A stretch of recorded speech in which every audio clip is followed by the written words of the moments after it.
ارجع للسيرة واقرأها فالدولة فرض Soalan seterusnya. Okey, apa fungsi dan tugas wakil rakyat menurut Islam? Okay, dan perbezaannya dengan wakil rakyat yang ada hari ini. Okey. Jadi sebagai umat Islam itu patut perkara yang kita ada dalam kepala kita. Sebab dia wakil bagi kita. Kita rakyat, wakil kita. Apa fungsi dia? Sebab secara logiknya lah, kita ada kebun besar. Contoh kita ada kebun durian di 5 ekar kan. Kita panggil seorang wakil tolong jaga kebun aku. Kan? Maka dia akan jagalah. Tapi kalau kita ada syarikat besar, kan? Kemudian kita panggil seorang wakil, wakil tanya, nak jaga, kerja apa saya, bos? Sebab rakyat kita bos kan? Kita kata awak jadi bos. Jadi itu satu yang sangat keliru. Tak cerdik betul kan? Dia sebenarnya wakil rakyat ni, rakyat tu bos.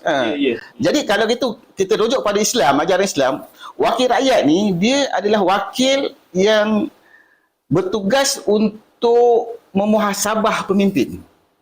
Dia dipilih oleh rakyat, dipilih oleh rakyat sebagaimana pilihan raya yang ada lah. Dalam Islam pilihan raya tu tak ada masalah pun. Perkara yang boleh dalam Islam, boleh buat pilihan raya untuk pilih wakil rakyat. Ikut keadaan yang ada sehari ni, kawasan ni berapa orang? Kalau 1,000 penduduk, berapa wakil? 10,000 penduduk, berapa orang wakil kita nak pilih? 2 wakil. Atau 5,000 1 wakil. Jadi dalam wilayah tu ada berapa penduduk, pilih berapa orang wakil. Dan wakil ni mesti pure wakil rakyat. Dia bukan wakil kerajaan, wakil pembangkang. Dia memang pilih pilihan rakyat.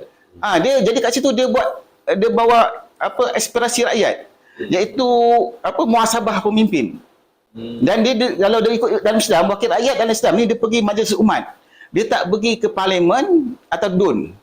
Iaitu dia tak jadi legislator lah. DUN tu Dewan Undangan Negeri. Itu undangan tu maksud dia apa? Dewan untuk mengubah hukum. Jadi dalam Islam, wakil rakyat ni dia fungsi dia untuk muhasabah dan beri pendapat pada pemimpin, pada khalifah lah. Berbeza dengan sistem demokrasi. Dalam demokrasi ni, wakil rakyat yang dipilih oleh rakyat tadi, yang merupakan wakil parti tadi, dia duduk dalam parlimen untuk menjadi legislator, mengubah hukum.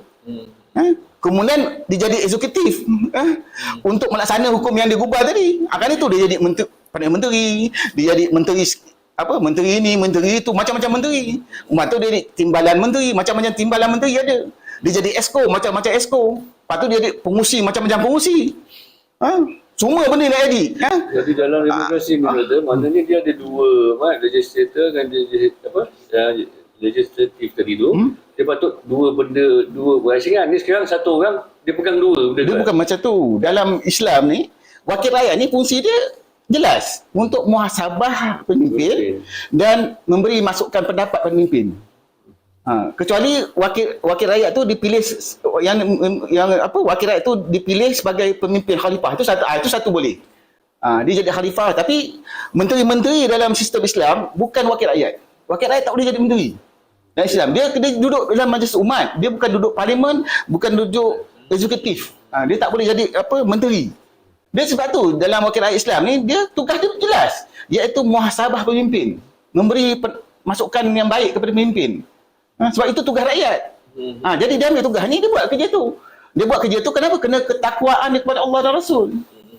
Bukan kerana tamatkan jawatan tadi. Beraduh nak dapatkan jawatan tu. Bukan. Jadi kat situ kita lihat bahawa wakil rakyat dalam Islam ni aturan dia lain. Tak sama dengan aturan wakil rakyat dalam sistem demokrasi. Okey, kalau kita lihat pada dalam Islam, bila tugas wakil rakyat itu sebagai melakukan muhasabah dan memberi masukan kepada pemimpin, jadi kat situ wakil rakyat dalam Islam ni, dia dalam ajaran Islam, dia tak boleh jadi legislator, pengubah hukum.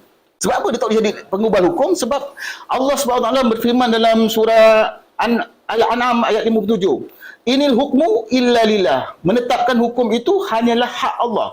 Jadi kalau mengambil hak Allah SWT dalam membuat dan menetapkan suatu hukum dan aturan, maka itu adalah perbuatan jahiliah, hukum diharam. Jadi kat situ kita jelas, wakil rakyat dalam Islam bertentangan dengan wakil rakyat dalam sistem demokrasi. Walaupun dia wakil rakyat beragama Islam, tapi dalam sistem yang bukan Islam ni, maka kat situ kita lihat peranan dia berbeza. Di mana dalam demokrasi ni dia sebagai legislator, pengubah undang-undang dan hukum. Dan muhasabah badan eksekutif dalam melaksanakan hukum yang mereka gubal tu. Nampak kat situ kan? Itu berbeza dengan dalam Islam. Islam dia tak boleh mengubal hukum. Sebab hukum tu hak Allah. Jadi dengan itu kita jelas pada kita wakil rakyat yang dipilih melalui PRU, PRN, PRK tu adalah memilih wakil rakyat ke parlimen atau ke DUN iaitu Dewan Undangan Negeri untuk menjadi pengubal hukum bagi persekutuan dan hukum-hukum bagi negeri. Dan jelas benda ni haram yang nyata. Tapi ini yang masalah tak disadari oleh umat Islam, tak dipahami oleh umat Islam tentang tanggungjawab wakil rakyat yang sepatutnya Islam ajar. Okey, macam doktor cakap tadi, wakil rakyat tu haram kan? Okey, tapi ada fatwa yang mengatakan benda tu wajib untuk umat Islam memilih wakil rakyat kan? Macam mana doktor? Okey. Sebenarnya kita kalau nak tahu suatu tu hukum yang jelas, kita sendiri kena ada ilmu. Jadi kita lihat kenapa kita kata wakil rakyat dalam sistem demokrasi ni dia suatu yang haram bagi kita, kerana fungsi dia tu adalah legislator, mengubah hukum. Tapi kerana fatwa tu datang, mengundi tu wajib kerana apa? Kerana nak pilih pemimpin. Jadi ini yang menyebabkan umat Islam keliru. Sedangkan kalau kita melihat pada mengundi itu sendiri, mana mungkin dia boleh jadi wajib? Sebab mengundi itu adalah membuat pilihan. Kita nak pilih A, kita nak pilih B, kita nak pilih C. Atau kita tak nak pilih A, B, C. Kita tak nak. Itu pilihan. Jadi pilihan tak mesti jadi wajib. Sebab perkara wajib bukan pilihan. Boleh solat 5 waktu, saya nak pilih solat subuh dengan isyak je.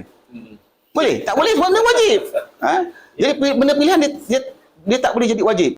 Bahkan benda pilihan, perkara pilihan ni dia akan boleh jadi haram.